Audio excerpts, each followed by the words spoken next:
participate in West Midlands as we all focus on continuing to develop the region as a major player on the global stage. So what is this session about? Well, the world has always been constantly evolving and changing, but the global COVID pandemic over the past 18 months has been the greatest global disruption in modern history, and it will permanently change the way we live our lives and the way we work.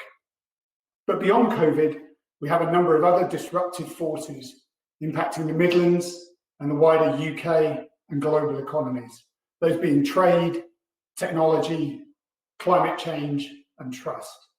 And it's important to understand these forces and collectively as businesses, local government and national government work together to plan how to be successful in a world shaped by these disruptions. So in this session today, I'm joined by three of my EY colleagues to explore these disruptions, share what we're seeing and hearing, and how these disruptions create both opportunities, but at times challenges for us here in the Midlands. So firstly, Chris Romans will talk about the rise of entrepreneurs and their role in creating change, and he will explore what can be done to attract and retain more entrepreneurs in our region.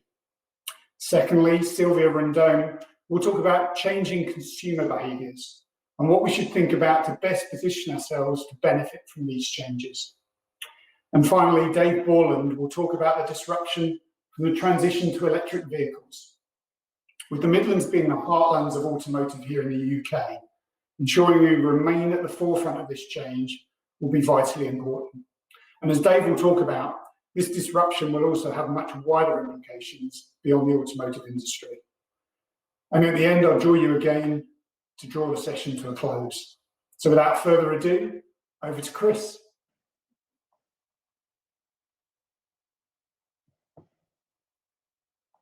Thank you, Simon. I'm a partner in EY Private and have the privilege of leading the EY Entrepreneur of the Year programme and awards in the Midlands. Our Entrepreneur of the Year awards allow us to uncover and celebrate the amazing stories of entrepreneurs and all the good they do for society in providing employment, development, wealth, prosperity and purpose for the Midlands community and well beyond.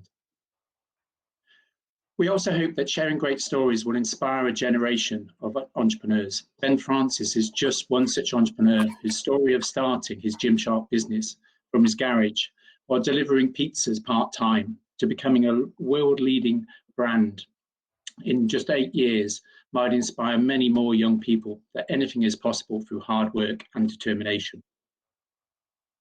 Ben is representing the UK and the World Entrepreneur of the Year Awards, which is being televised live on CNBC on the 10th of June.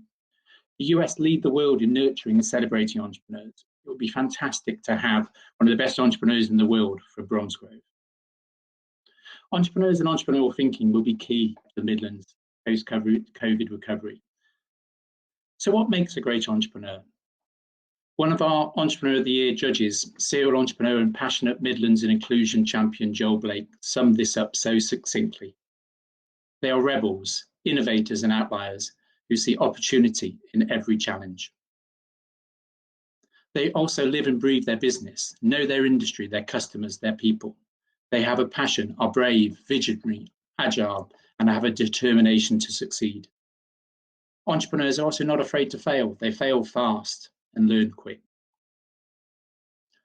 I've previously talked about the golden age of entrepreneurs and private businesses arising from their distinct competitive advantages, which is all the more relevant now.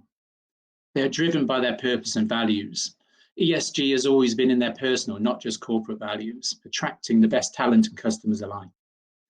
Their ability to take a long-term view, the ability to scale rapidly in a digital world, the ability to understand and react quickly to ever-increasing change. These key attributes of successful entrepreneurs were brought to the forefront during COVID-19. Another of our Entrepreneur of the Year judges, Debbie Bestwick, CEO of Team 17, one of our most successful gaming businesses in the UK, hit the nail on the head. It was tough, but nothing stops entrepreneurs. So what have they been doing? They've been agile, been close to their customers, and knowing their industry and business, they could pivot quickly. They've been brave, they continue to take risks and sort out new opportunities. They've been true to their purpose and values, responsibility to employees and customers, and a desire to succeed for the benefit of all. But it's more than just survival for entrepreneurs. Churchill was an entrepreneur, but he was a great leader in a time of crisis, which is what a great entrepreneur is. And his quote neatly defines an entrepreneur's approach to a crisis. This is why there's always been a boom in startups and the success of entrepreneurs as we come out of economically difficult times, as seen in the 70s, the 80s, and the financial crisis. This is a result of the attributes of entrepreneurs already mentioned, together with survival of the fittest, the nimblest, the latest, the most dynamic. Individual refocusing back on core values such as society and climate that align with those of the entrepreneur. And individuals making new lifestyle choices, be it chosen or forced through redundancy and starting up new businesses. One of our best known and successful entrepreneurs in the Midlands, Sir Peter Rugby, started his business in the 1970s recession with just £2,000, taking it to a £2 billion company in 40 years. But entrepreneurs also learn from adversity. Although Sir Peter Rugby has always been the public face of the Rugby Group, his son, James and Steve, are now the entrepreneurs behind its continued success. Steve took on responsibility for the group direction and strategy during the financial crisis and has been instrumental in the group morphosis to a diverse group with industry-leading businesses. The Rugby Group came out of the financial crisis with a new strategy and direction that has led to greater success, and they will do the same as they come out of COVID-19. But to refuel the Midlands economy, it is also important we learn from the successes of the past and work out what we are going to be famous for and how. In doing some research around the history of innovation and entrepreneurs in the Midlands, I found this perfect quote by Stephen Knight, creator of Peaky Blinders. This and the Lunar Society Stephen is referring to really echoed with me. Firstly, we don't shout and celebrate our Midlands attributes or successes enough, past or present. But most importantly, key to success is bringing people together and having an ecosystem to support them. Darwin, Watts, Bolton, Murdoch, Wedgwood, and many others proved this over 200 years ago. As regards our Midlands attributes, we have so many great things going for us, including fame globally for our innovation, entrepreneurs, and making stuff, right from the Industrial Revolution to today with the likes of JLR and JCB. We talk about our industrial past, but it's our innovative and entrepreneurial past that is key. We're at the centre heart of the UK and have the UK's second city and are closest to London.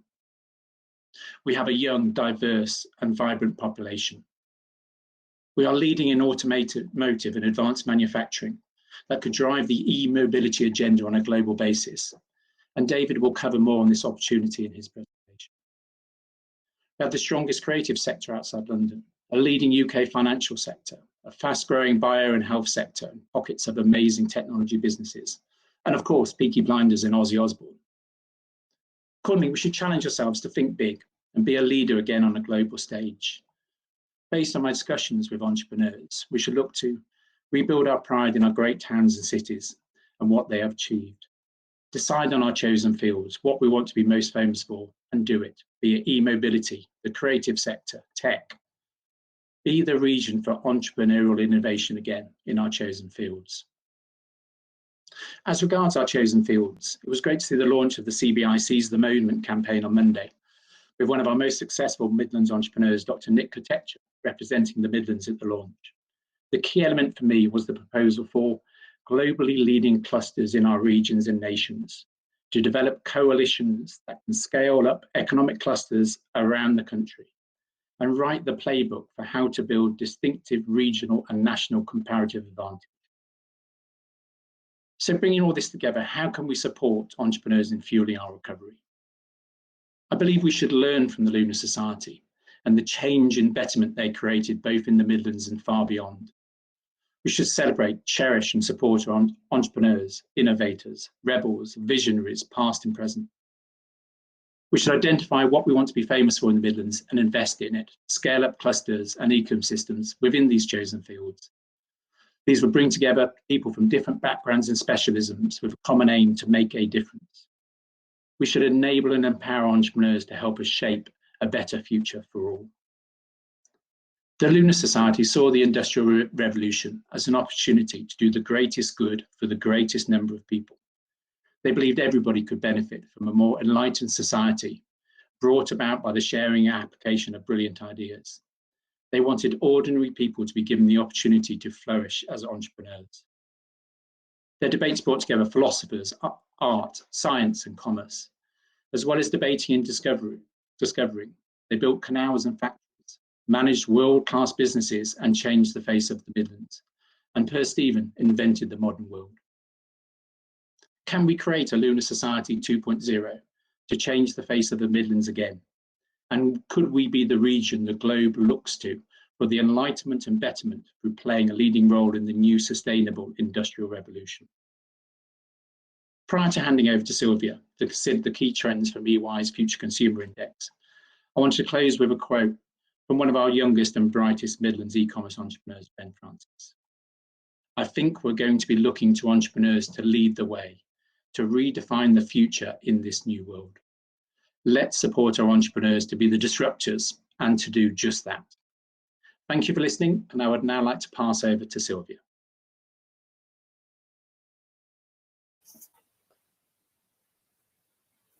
Good morning. Thank you, Chris. I hope everybody can hear me. Nice to meet you. I'm Silvia Rindone. I'm leading on retail for EY and have been leading since last year on the Future Consumer Index, a monthly survey that we've been carrying out since the pandemic started. We were really keen to understand how consumers were changing behaviors and attitudes, not only how they were behaving in the moment, but how they were planning to change their behaviors in future. So we started in April last year ago with a regular survey to track what we call the index, to track these behavioral changes. We started in 4 markets, but we have expanded it to 20 markets globally. And that has given us also an understanding of whether some of these changes that we see in the UK are widespread and global shifts in consumer behaviors, because some of the companies that we work with have a global footprint, so they're really keen to understand how to best equip themselves to serve these changing consumer needs. What I would like to talk to you this morning is 5 fundamental trends that we have observed. And these cannot be seen in isolation. They feed into each other and they are really inextricably linked. These are also some trends that we've been observing before the pandemic, but have incredibly accelerated over the last 12 months. So let me start with the first one, around anxiety and optimism. It sounds like it's a contradiction, anxiety and optimism, but those are 2 fundamental sentiments that consumers go through, or have been going through in the last 12 months, and are still going through now. On the one hand, there is anxiety around engaging in everyday activities, in going out there and live as much a normal life as we can do. At the beginning of the pandemic, when we came out of the first lockdown, there was a real reluctance in going into stores, in going into undertaking everyday activities because of the exposure to the virus.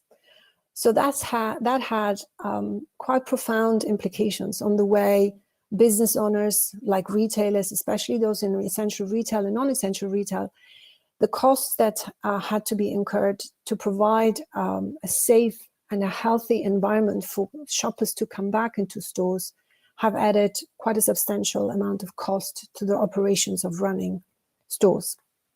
But that was absolutely vital to provide the service and to provide a satisfaction of the needs that consumers have. What we've also seen is throughout the year that retail parks, for example, have fared better than some high street locations. And that is also because consumers have been reluctant to get into public transport, again, for fear of exposure. And so they have preferred other means of transport that they felt more secure, like their own cars. And again, that had quite a profound impact on some of the store footprints of retailers across the country. Some really hard choices had to be made, how to really run a number of stores, a large amount of stores in a sustainable way. And so we've seen a lot of store closures. So the consumer change, what is at the origin of shifting behaviors, is having a lasting effect on a number of sectors like retail and hospitality. However, there is a light at the end of the tunnel. We are seeing the shifts again into a rising of optimism. We talk about pent-up demand. There are a number of consumer segments that have been able to save over the last year. And so there is real hope that consumers will engage and will start spending again. And we're seeing some of those indicators already now improving as consumers come onto the high street, start engaging, and really are looking for more social interaction. There is a real desire to engage with people after the period of cocooning and isolation that we had to endure. People want to have retail therapy, and that is very welcome. So people are starting to go out and engaging in more experience. So we are seeing in the last month or so that there is a role for the store. There continues to be a role for the store, paired with a rise in online, which takes me to the next topic. We call it the channel shift. Consumers have embraced online at the beginning of the pandemic for necessity. Stores were closed, so they had to, if they wanted to shop, continue shopping, online was one way, the only way to do it for non-essential retail, but also an additional way to buy groceries. What some of my clients are telling me is that the development that they had anticipated and planned for the next 2-3 years has happened within 6 to 10 months. The operational challenge to serve this surge in demand was incredible. So there were some really positive effects of this channel shift. For the first time, we've seen grocery retailers starting to turn profit on an online model. And that is because the density has increased, more consumers were embracing online, so density is a driver for that, and average basket size was also increasing. More consumers were buying more and made the model more profitable. So definitely some positive impact also on the economic model of running an omni-channel business.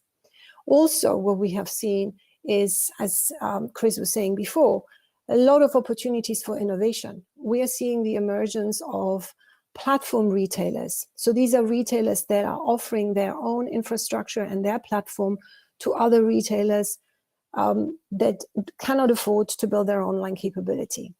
And Next is one of the prominent examples in the fashion industry that is doing this very well. So with the challenge of the operational cost and the burden that has come with online to serve that demand, comes also the opportunity of emerging new business model and real innovation. But let's be clear, consumers are getting more demanding. They are far more experienced around using online now in the last 12 months. So their expectation around what customer experience, what good customer experience looks like, has really increased. So they're becoming more choiceful and also more fickle. So if they're not happy with one online retailer or with one retailer, they go to another one. So the implication for organizations to really understand and get under the skin of their consumer and customer base to understand how they can serve them best is absolutely fundamental. The next trend that we have observed is a real focus on health and home. And that is, again, a consequence of us spending far more time at home, cocooning in our house, and really have health as one of our top priorities for ourselves as individuals, but also for our families. One of the implications is making healthier choices. 48% of consumers say they want to make healthier choices in the products they purchase in future. And that is especially in the food space.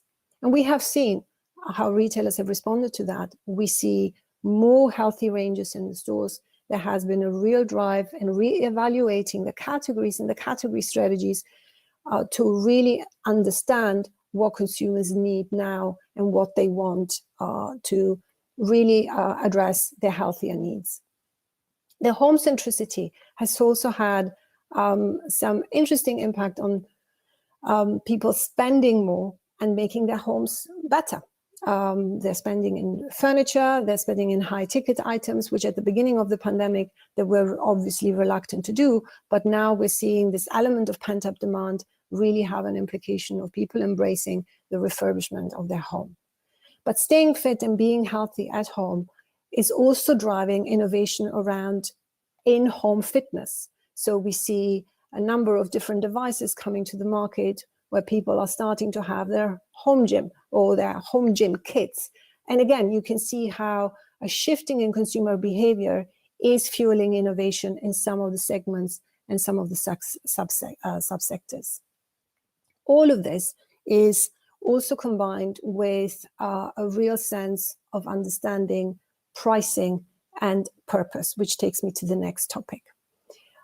This is no surprise. Over the last year, consumers are far more vigilant around how they spend their money, and they will focus 50%, no surprise, will focus on value for money. This is not going always for the cheapest. This is consumers wanting to understand what can I get for this price? What is the best value I can get for this price? So pricing strategies and the implications it had, again, on ranges and portfolios, especially for retailers, has been a massive effect. I've seen a lot of SKU rationalization in many ranges. In some ways, less is more. We've asked consumers, say, are you willing to have less choice if you get more value for money instead? And there has been a real uptake of that. So consumers really are able to embrace smaller ranges as long as they are relevant to them. But it's not just about value for money, it's also about values. And one of the questions that we've been asking consumers is whether they have an element of trust in retail and in consumer goods companies.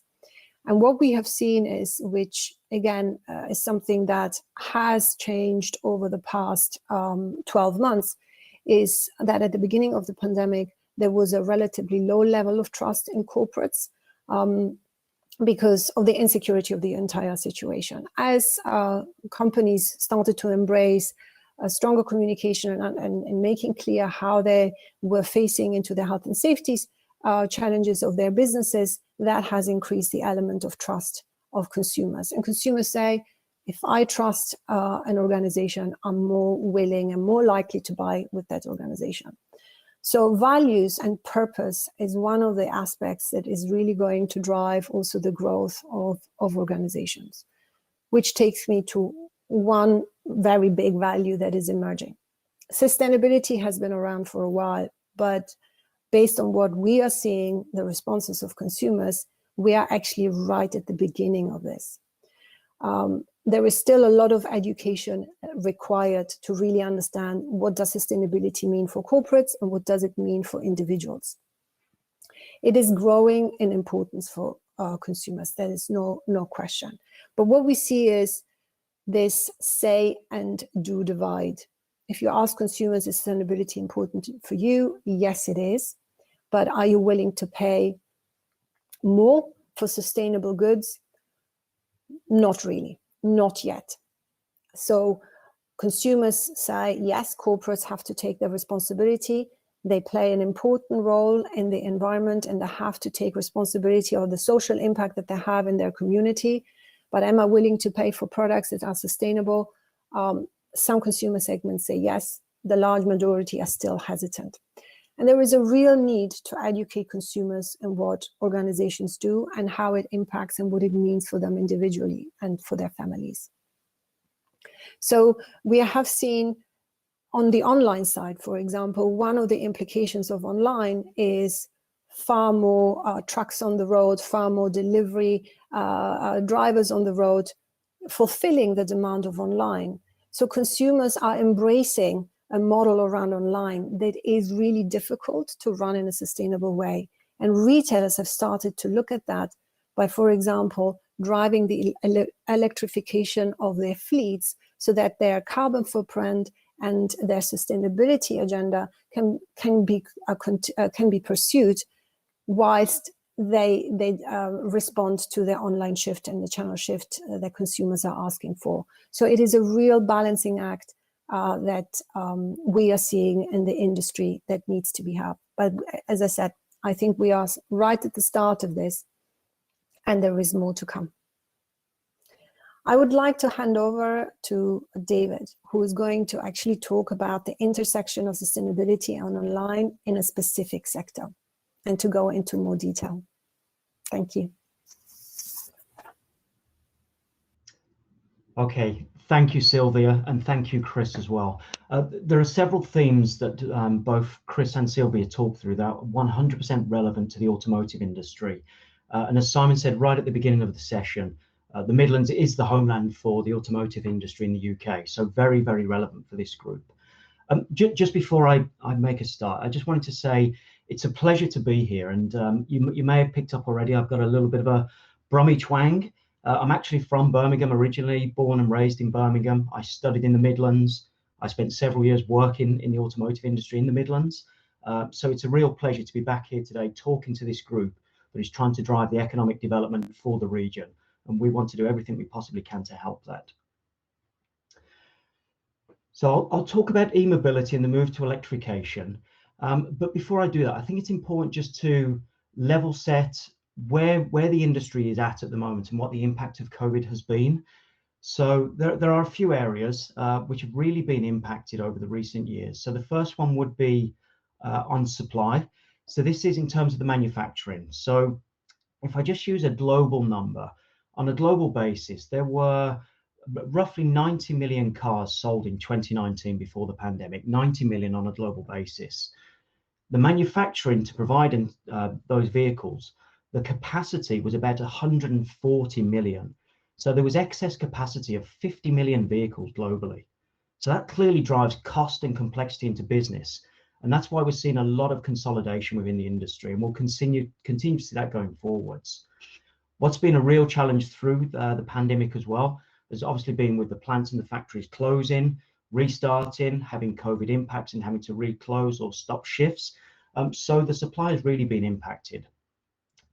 If we think about demand and the consumer demand, so I mentioned there were roughly 90 million cars sold in 2019 on a global basis. In 2020, that number was about 77 million. So on a global basis, it was about a 15% reduction. And in the UK, that percentage reduction was about 30%. So it's to be expected in the environment we're living in. And the rebound has started and the recovery has started. But one thing that's really interesting in what's happening in the market is the rise of used vehicles and the importance of used vehicles. So as we all need to find our safe environment and how we manage the pandemic individually, lots of people are choosing to still stay away from public transportation, to buy even a second or maybe a third car, which is that used vehicle market. And we're seeing a real explosion in used cars. The third area is trade. So it's really difficult to talk about automotive and to not mention the B word and Brexit. So the trade and cooperation agreement was put in place at the end of last year and was effective at the beginning of the year. But what's important to understand, that doesn't mean that all the problems are solved around tariffs. There's part of the agreement covers what's called the rules of origin, and that really defines the level of localized content that there must be to still stay tariff free. Those measures come into effect as we move forward through the decade, and it's really important we have a good understanding of what that really means for local businesses. The fourth area, and this is really touching on what Silvia was talking through, in digital and online. So clearly when dealerships were closed, people were still buying cars and going to dealerships for services, but there was a much stronger move and acceleration of the move to digital. Now our view would be there will be new emerging models such as direct consumer sales, there will be new agency models for dealerships and for manufacturers, but we absolutely believe there is complete relevance still for dealerships in the future. The models will change, but they are the touch point to the dealers. They will manage the post-purchase and they will manage the service and afterlife of the vehicles as well. So dealerships will be 100% relevant. And it's important to understand we will live in an omni-channel world, and it's customers that will choose whether they shop online, offline, or a combination of the two. And then finally, Silvia again touched on sustainability, incredibly relevant for the automotive industry, not just for the manufacturers, but for society at large. And that's what I'll start to talk about a little bit more now. So if we just think about the factors, the forcing factors of change, one of the biggest factors is the level of emissions and greenhouse gases that are emitted. On a global basis, transportation at its broader context roughly contributes 25% of the global greenhouse emissions.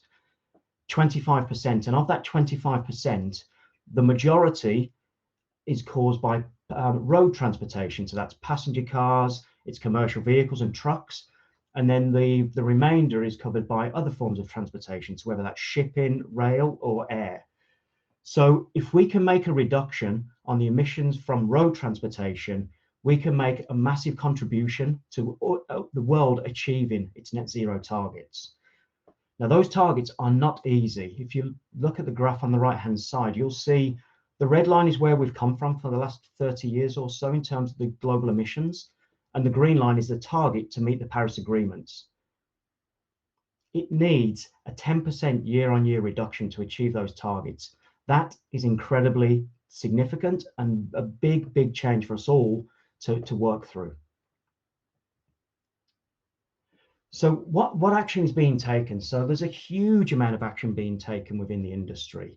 So there's a lot of newspaper clippings here, but the market is demanding the change and the manufacturers are reacting to the change.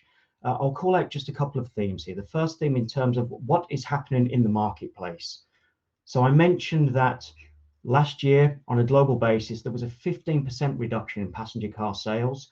Whilst that 15% reduction was happening, there was an increase of over 40% of electric vehicle sales globally.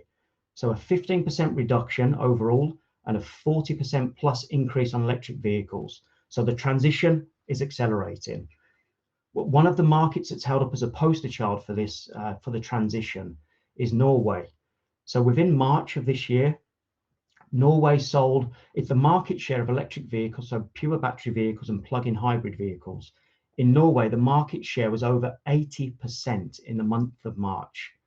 Now, Norway have been pushing on the transition for many, many years, bringing incentives to the table, reductions in tax. So they are really leading the charge. It's a small market, but it shows what can be done with the right support infrastructure. The second topic would be what the manufacturers are really doing. So you can see all of the manufacturers are taking action. There's not a week that goes by where there's not a strategic announcement from a manufacturer. This is happening in the US, it's happening in China, it's happening in Korea, it's happening in Germany. Really importantly, this is happening in the UK. So from a Midlands perspective, Jaguar Land Rover announced their new reimagined strategy. Jaguar all electric by 25, and then Land Rover 6 out of 10 electric by 2030. Toyota have got a slightly different approach. They've got more of a focus around hybrid vehicles and also fuel cell vehicles. So there is no one size fits all here, but there are companies that are making strategic decisions now that will affect the long-term sustainability of their businesses. And then the third thing I'd call out, just to touch on Chris's points around entrepreneurs at the beginning, there's a lot of new entrants coming to the market in electrification. In China alone, there are over 400 new startups trying to find their role in EVs and electric vehicles. One simple example, there's a company called Evergrande, and Evergrande is a real estate company in China. They've seen the opportunity in electric vehicles. They are developing electric vehicles. They have sold 0 vehicles so far, not a single vehicle, and their market capitalization just a few weeks ago was $87 billion. Now, just to compare that with some of the traditional players, General Motors, their market capitalization is $60 billion. Ford Motor Company is about $40 billion.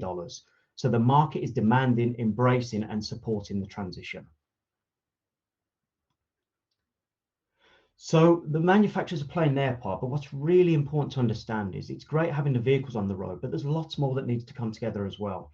So for electric vehicles to be successful, we need infrastructure.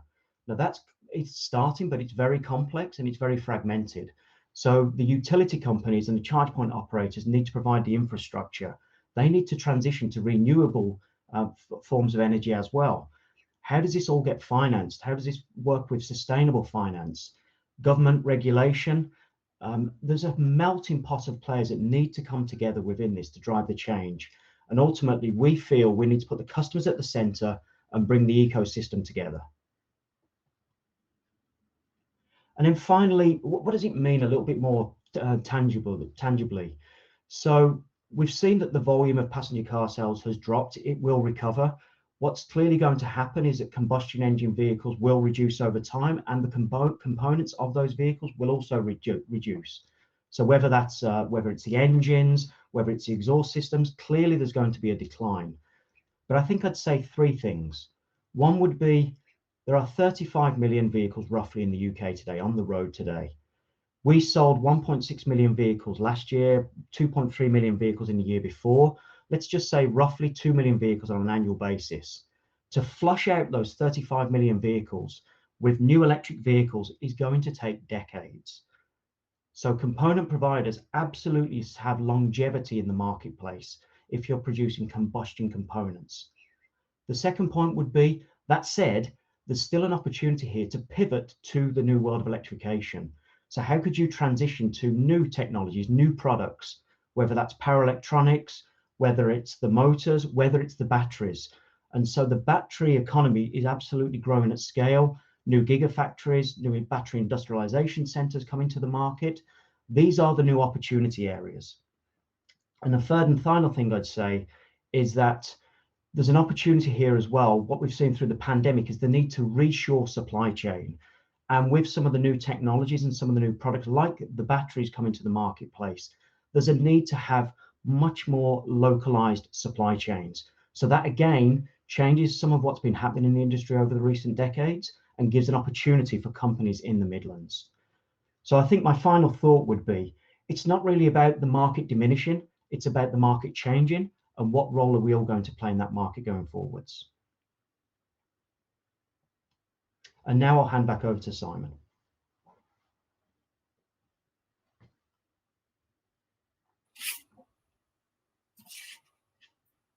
Thanks, David. And hopefully you can see me clearly this time. I think there were some picture quality issues first time around. So we've got a number of pieces that have been going around in the chat that I think would be useful to comment on. So actually, if we could bring Chris and Silvia back on screen as well, that would be helpful.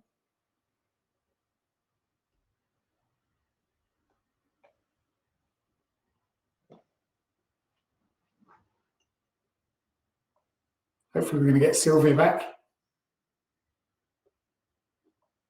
I'm going to continue with a question. There was a really good point posted very early on from Andrew about Midlands competing with other locations. And you called out London, Andrew, but I think there's many other locations that are competing for entrepreneurial talent.